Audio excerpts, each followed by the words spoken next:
What is up, YouTube? I hope you guys are doing so good.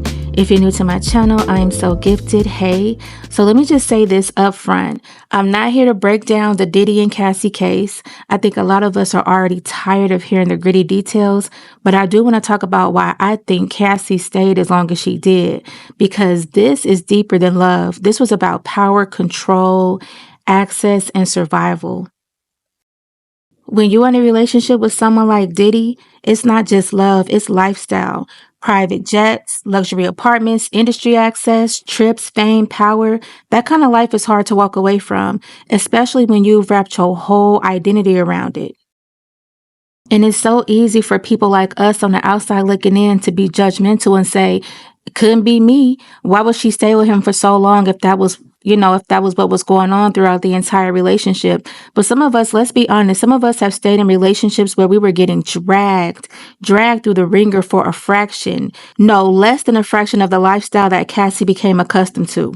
We have been in relationships where people or, our partner don't have no drive, no ambition, no contribution to the household, physically, violent, emotionally, manipulative. People have stayed in relationships and are not even receiving no type of perks. And I'm not saying that you should stay in relationships that are toxic just because somebody is, rich or you're gaining something from them. If the relationship is toxic, I feel like the man or woman need to leave, period. But at the same time, let's not act brand new like we don't understand. Exactly. And in my opinion, in this situation, I don't think it was just about the money. Of course, the money played a big role, for sure. But I feel like it was also about the image, the proximity to power. And maybe even she believed that if she just stuck in there long enough, just hung in there, it would turn into real love. Because I know Cassie know for a fact that she wasn't the only one. It's also come out that Diddy has had several girlfriends, and she was jealous of Kim Porter, which is Diddy's, mother of his children. He has 3 children with Kim Porter, rest in peace, who passed away, Lady KP. And Cassie admitted in open court that she was jealous of Kim Porter because Diddy would spend family time with her. She would get the family holidays, and Cassie wanted that. She wanted to be around his kids. She wanted to be like his wife, but all she would get is maybe New Year's Eve or something like that. But she knew that he would be with Kim. And then I think that even really triggered her because when Kim Porter passed away, Diddy made a post saying that Kim was his soulmate. So I think Cassie was just like, are you kidding me? But I mean, after everything that she'd been through with him, Diddy, over the past 10 years, all of the, freak offs, all of the abuse, all of the drugs, all of the violence, she still wanted more. She still wanted the holidays. She wanted to be a family. She wanted emotional safety. She didn't want to be just a fun girl or the fly girl. She wanted to be his woman. She wanted to be his number one. But the truth is, in my opinion, Diddy never saw her that way. Not really. He saw her as the experience, the girl who was down for whatever, the one to get high with, party with, experiment with. And yes, Cassie is gorgeous. She's beautiful, but she was like the trophy, the eye candy. But she was never the wife, never the partner. Maybe the getting high partner or the freaking off or the partying partner, but she was never like the partner that she wanted to be. And behind closed doors, it was just pure darkness. Diddy was treating this girl like his personal punching bag, and that's not cool. And I'm not saying that Cassie was, perfectly innocent in all of this, because one of her label mates did mention how she would do things to trigger Diddy. She would do things to try to, make him jealous and piss him off. Did you ever see them ever get into any altercations ever? Yes, a lot. Damn. So and I can say that she triggered him a lot. Oh, wow. But the woman is beautiful, right? And she liked to make Diddy jealous as well. So it was a pity pat situation. Right. It wasn't just no Diddy just batting her up and all that. It was, she did things that triggered the man. I'm not going to say, she was innocent or he was innocent. Right. I thought it was toxic. And I'll be honest, I don't think that she's perfect either. I've said it before, and this was in my previous video. If you saw my previous video on this, thank you so much for watching, but I had to re-upload this because of some copywriting issues. But, you know, there's no perfect victim. Maybe she did go along with things she shouldn't have. Maybe she enabled some of the chaos. But even if she was down for the wild side and the freak-offs and the baby oil and all of that, that doesn't mean that she deserved to be treated like his personal punching bag. He beat the crap out of that girl, and we cannot deny that. I don't care how much cheating she did on him. He had 5 girlfriends. Cassie had her own apartment. They didn't even live together. He made it clear that she was not the one. She was not number one. She was not his wife. So how can you be mad about her cheating and doing her thing and homie hopping or bopping, whatever you want to call it, and you got 5 women in rotation? They all know about each other. But you're going to beat the crap out of Cassie because she's cheating on you? Come on now.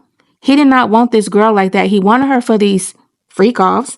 He wanted to control her. He didn't want nobody else to have her. He stunted her career. He played a huge role in ruining this girl's, early 20s, in my opinion, ruining her career. And people are saying like, oh, well, let's keep it real. She wasn't that talented, and signing her to a 10 album, contract is wild.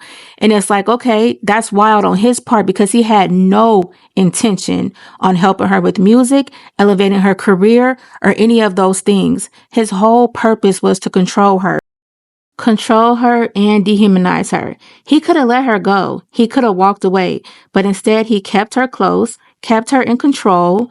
That's where the real harm happens, because he could have had anybody he wanted. He could have had anybody to do these FOs with. He could have picked any of the girls that he had in rotation to do these freak-offs, but for some reason, he chose to dehumanize Cassie. And then what makes it worse, in my opinion, I feel like Cassie was like, you know what? She came to the realization. And even if it took her 10 years to come to this realization, she came to the realization that Diddy don't want her like that, period. She came to that realization, and she was probably tired of that lifestyle and the evil behind it and the deviancy behind it. So she left him alone. She tried to move on with her husband, Alex Fine, and she had her baby. And she probably moved on with this Alex guy because he seemed safer. Not to knock their marriage or their relationship, and not to say it's not true love, but I'm just saying he's probably different for what she was used to with Diddy. Alex probably respected her and was in her ear telling her, look, you don't deserve this. And she was just broken. So she left Diddy alone. And then to see Diddy move on, thrive in public, go on to receive awards, go on to get praised and shown love from the industry and from fans and all these people, go on to continue making deals and making all this money as well. And then to see him in public with another young girl, Young Miami. Y'all can't tell me that she was not livid to see how he was flaunting Young Miami, who was also a younger girl, younger than him, years younger than him, to see him lavish her with all these gifts, flying her out. Young Miami got the white nails. She was probably down for whatever, just living the same type of lifestyle that Diddy was living. But the version of Diddy that Cassie had was evil and dark. She seen Young Miami move on and get the version of Diddy who he called Brother Love. Everything is just all love and positivity.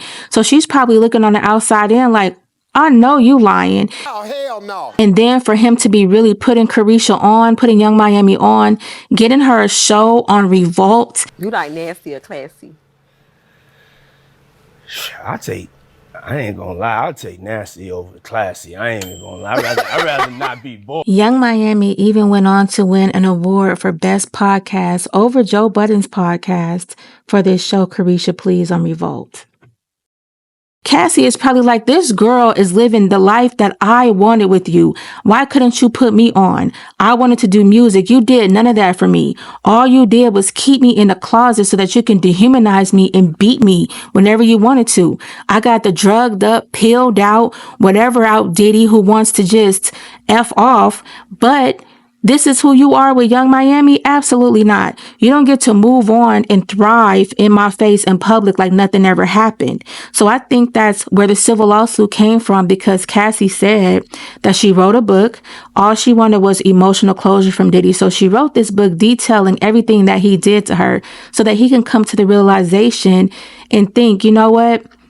I was wrong. I was in a dark place. I'm sorry, you didn't deserve that. But instead, she got a slap in the face, and his publicist or whoever told her nobody's going to believe this. So then when she see him out here with Young Miami just living it up, she probably like, oh no, now we going to court. Now I'm about to sue your ass because you don't get to just move on in public like you didn't break me in private. No, you're going to pay for my pain. And it's just, I can feel her because it's a slap in the face, because all she was telling him, I want to be this, I want to be that, I want more, I don't want to do all these things. You know, before she probably was doing it, she was going along because that's the only time she felt like she can have him. But to see him doing this, it's like, dang, so you had the ability to do that all along, but just not for me? So yeah, when that silver suit dropped, to me, it wasn't just about money. It was about accountability, about closure, and about her finally saying, you don't get to move on like you didn't break me. You're going to pay me for my pain, for my time, and for the years I can't get back. And even after all this, even after all the things I heard, and like I said, I'm not saying Cassie was innocent in the whole situation. I still empathize with her because what she went through, it wasn't just physical. It was emotional, psychological. That stuff doesn't go away just because you move on. She wanted to be his woman, his equal, but in the end, she was never that one. She was the fun girl. She was the showpiece. She was the unofficial girl. And that kind of realization, it takes years to come to terms with. So y'all, let's chop it up in the comment section down below. Y'all let me know how y'all feel about this particular subject, why y'all think Cassie stayed for so long. And like I said before, I appreciate you if you watched the previous video, but I had to take it down and re-upload it. You know, I'm new in these YouTube streets, so I'm just finding my way and finding my community. If you stayed this long, I want you to pause this video and drop me down a cute little sprout emoji. That just lets me know that you're engaging with the video and you're staying to the end. I really appreciate that. And don't forget to drop your city, your state, your location. I want to know where in the world this video reaches. All right, y'all. Thank you again. And oh my goodness, thank you so much for all the new subscribers. We are on the road to 2K. I think I have about 1.6K subscribers right now. I'm so appreciative of you guys. I feel like I'm really finding my community finally. Thank y'all so much for the support. On the road to 2K. And like I said, I really appreciate you, and I'll see you in the next video. Peace.